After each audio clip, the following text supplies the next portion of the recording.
பரலோக கவனத்தை ஈர்க்க அப்பாவும் எப்போதும் என்னருகே நீர் வேண்டும். உண்மையா சொல்லுங்க இந்த வார்த்தை மட்டும் ஒரே ஒரு விஷயம். பரலோக கவனத்தை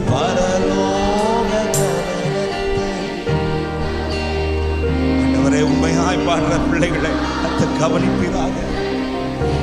ஓ கிருபை வேண்டுமே எப்போதும் என்னருகே நீர் வேண்டும் நீர் வேண்டும். கரங்களை உயர்த்தி கடைசியா ஹல்லேலூயா.